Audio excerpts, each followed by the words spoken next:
Claire Motel, réfugiée à Port-au-Prince, est victime de ce fameux libre-échange. Pour Haïti, les prêts internationaux sont la version moderne de la guerre de l'opium. La vie est si dure que même si tu as 50 $ en poche, tu ne peux rien en tirer. Tu ne peux pas t'en servir pour te préparer quelque chose à manger. Tu es une femme et tu ne peux rien faire. Tu ne peux rien faire d'autre que du commerce. Et quand tu fais du commerce, tu es obligé. À Port-au-Prince, l'eau, tu dois l'acheter. Tu dois acheter tout ce dont tu as besoin. La vie est devenue très dure. Mais comme tu es une femme qui fait du commerce, tu auras quelque chose. Même si tu n'as pas trouvé une vraie solution, tu auras quelque chose. Et tu restes là, tu te lèves chaque jour. Tu es une femme. L'eau, tu dois l'acheter. Le savon, tu dois l'acheter. Agricole, ça a été le processus de libéralisation entamé avec le coup d'État dans les années tout de suite après 86. On a eu une invasion du marché national par une énorme quantité de riz à très bon marché, avec des différences énormes par rapport au prix du riz national. Ça aussi a conduit à un appauvrissement rapide des producteurs paysans qui aujourd'hui sont dans la misère, ils sont obligés d'émigrer vers Port-au-Prince, vers la ville, pour chercher du travail qu'ils ne trouvent pas d'ailleurs. C'est Washington qui a demandé l'ouverture du marché à de nombreux pays en développement, dont Haïti. C'était la condition pour obtenir un prêt du FMI, le Fonds monétaire international, une organisation créée après la Seconde Guerre mondiale, entre autres pour promouvoir le libre-échange comme facteur de croissance, ainsi que le professeur Ricardo.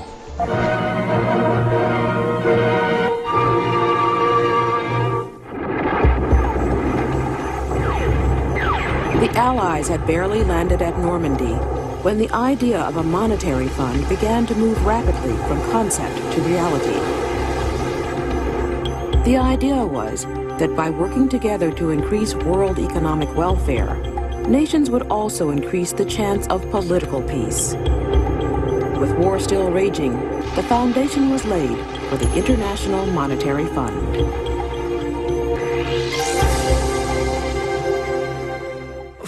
À partir des années 50 et surtout 60, de nombreux pays sont devenus indépendants.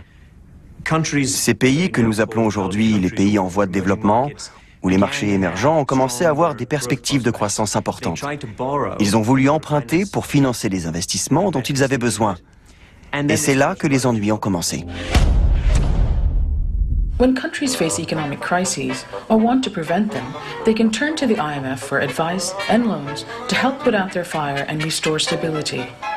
Any member of the IMF, be it rich, middle income, or poor, can ring the bell to ask for a loan.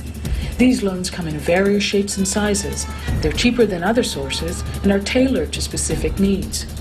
Ils viennent et disent « Nous allons vous donner des crédits relais. Nous allons vous aider à restructurer votre dette, mais il y aura des conditions. » Et les conditions sont celles de l'idéologie extrême du libre marché et l'ouverture du pays au pillage pur et simple par les firmes internationales.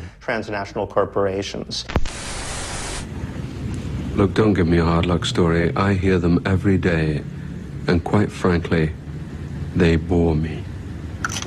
The facts are simple.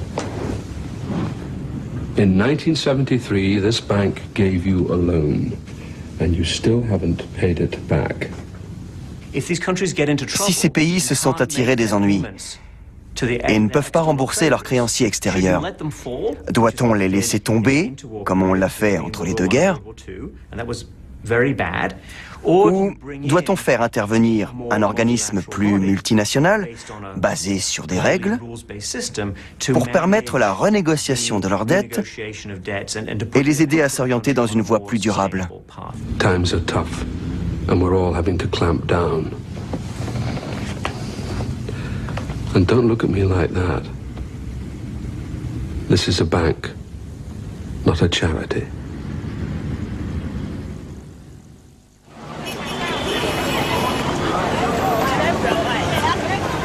Au Ghana, comme à Haïti, on a accordé des prêts pour réduire la dette, à condition d'ouvrir le pays aux investisseurs étrangers. Le programme avait même son propre nom, Programme d'ajustement structurel. Ce marché vous montre le chômage de masse qui existe au Ghana. Vous pouvez le voir partout dans la rue. Les gens vendent des biens et des services. C'est le marché noir non réglementé.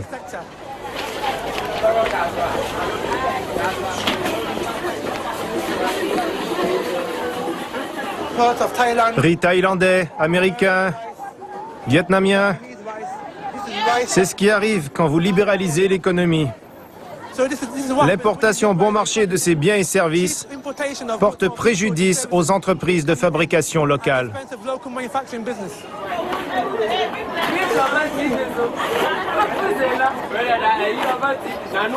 On a eu, il y a une vingtaine d'années, des critiques contre la mondialisation. Leur argument principal était ce système n'est pas bon pour les pays en développement. Parce que ouvrir la concurrence entre des pays pauvres et des pays riches, entre des pays faibles et des pays puissants, c'est le pot de terre contre le pot de fer. Le pot de terre sera toujours perdant. Ce mécanisme supposé vertueux chez les économistes où un pays possède un autre pays et investit son capital dans un autre pays, ça n'a pas du tout marché. Parce que, en fait, être possédé par un autre pays, c'est pas forcément un gage de développement humain, social et politique réussi.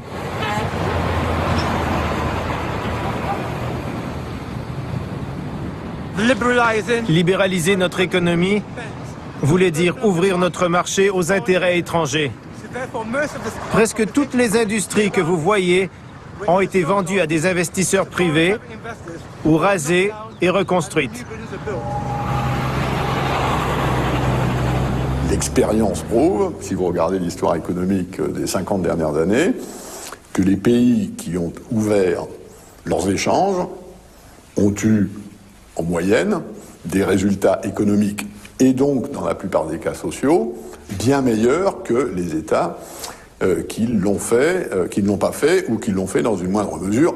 L'exemple extrême, qui est extrême, étant la péninsule coréenne.